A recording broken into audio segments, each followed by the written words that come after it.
Hello, friends. It's me, Graham, and I am a hero. Hee-yah! Hee-yah! Hee-yah! Hee-yah! Uh-oh. Well, okay, I'm not a real hero, but I'm pretending to be one. It's fun to be a hero because heroes have integrity. Integrity is choosing to be truthful in whatever you say and do. And heroes, above everything else, are truthful. Of course, it's also fun to pretend to be the villain. Now you will know the power of the bucket. For I, Buckethead, am your second cousin once removed. No, that's impossible! We look nothing alike! Would I lie to you? Yeah, probably.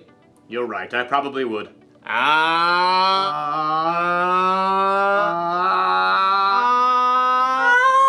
The good thing about pretending to be the bad guy is that I can stop pretending anytime I want. But as you'll see in today's story, when you cheat and lie in real life, it's a little harder to take your mask off. It's really hard to breathe in here. I'll see you all back here soon.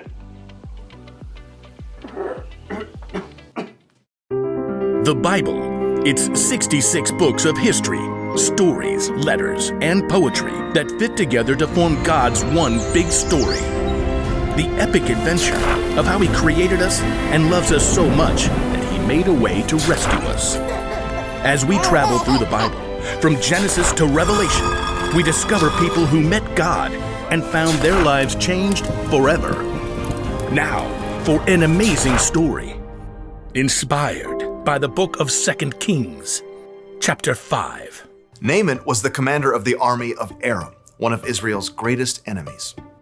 Forward march!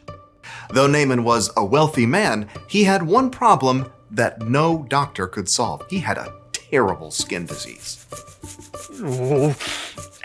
Make it go away. Then Naaman heard news of a prophet in Israel, Elisha, who might be able to help. But instead of going straight to Elijah, Naaman took rich gifts to the king of Israel, along with a letter from the king of his own land explaining how important he was. The king of Israel frowned as he read the letter from his enemy, the king of Aram.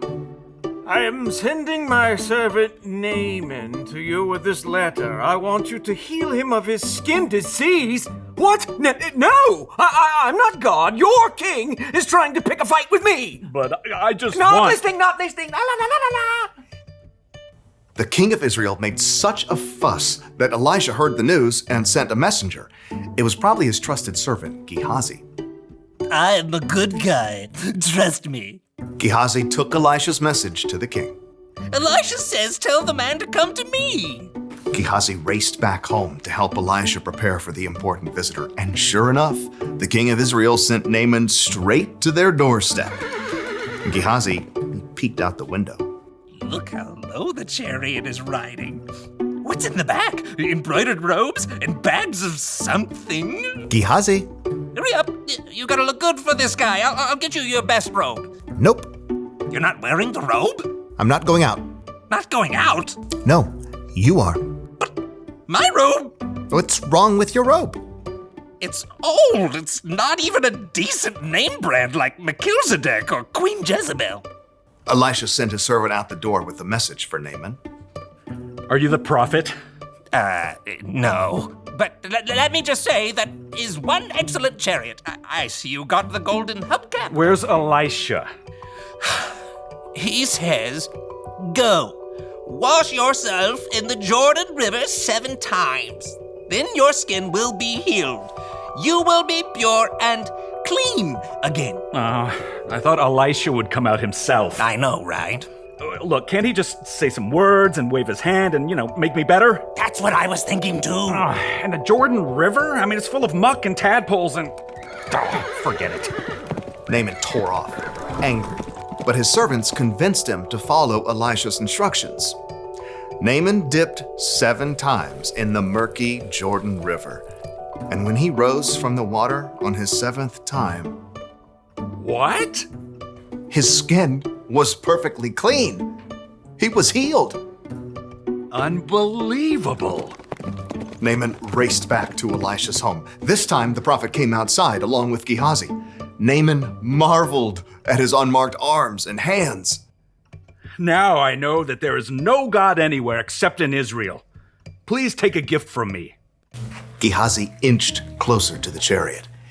He could see the richly colored robes hanging over the bags of gold and silver.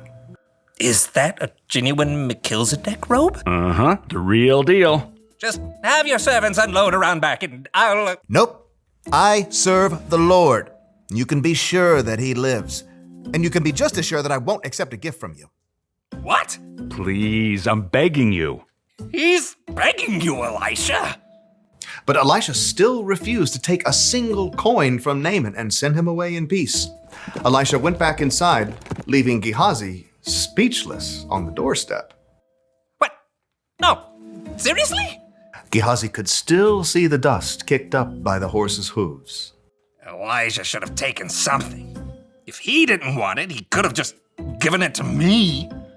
With that, Gehazi took off running down the road. His arms pumped and his sandals flapped as he crested the hill and came up alongside the chariot. Naaman pulled it to a halt. Is everything all right? It's fine. My master sent me to say that two young prophets have come to visit. Yeah, that's it. Please give them 75 pounds of silver and 2 sets of clothes. Oh, of course. Take twice as much. Naaman's servants carried the heavy bags of silver and clothing back up the road. But as they approached Elisha's house... Hey, thanks. I got it from here. Straining beneath the weight of his heavy load, Gehazi snuck inside and stashed the clothing and silver in his room. Then he hurried back out and strolled through the front door.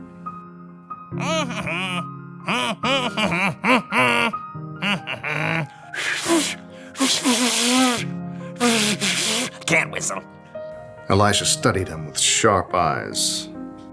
Where have you been? Oh, me? I didn't go anywhere. Didn't my spirit go with you? I know Naaman greeted you. I know you took money and clothes.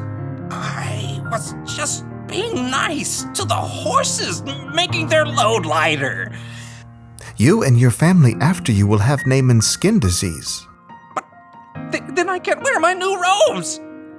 Sure enough, Gehazi's skin was soon covered with sores, just like Naaman's was.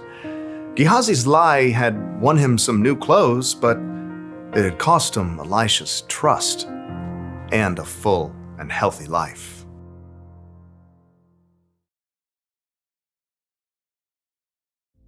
Elisha's servant Gehazi told some lies, didn't he? He lied to himself, saying he needed more stuff than he already had. He lied to Naaman to get the stuff. Then he lied to Elisha about all of it. Maybe Gehazi wasn't a bad guy, but would you be able to trust somebody like that? Never! What if someone lied to you? What if they said they were going to keep a secret, but they let it slip out? Or if they said they'd do one thing, but then did something else instead? Do you still trust them? Oh no! It's harder to trust people after they've let you down, right? Correct! It works the same way when we're the ones who tell the lie or don't do what we say we'll do. It can make us come across as the villain.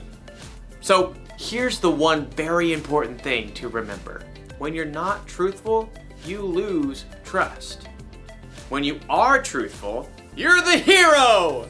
And if you need even more evidence that being truthful is the way to go, look to Jesus. He always did exactly what he said he would do. He can be trusted no matter what. That's what I want to be. What do you say, Buckethead? Will you turn from your villainous ways? Do I get to keep the bucket? Sure. It's a deal! Great! Go be heroes, everyone. Bye.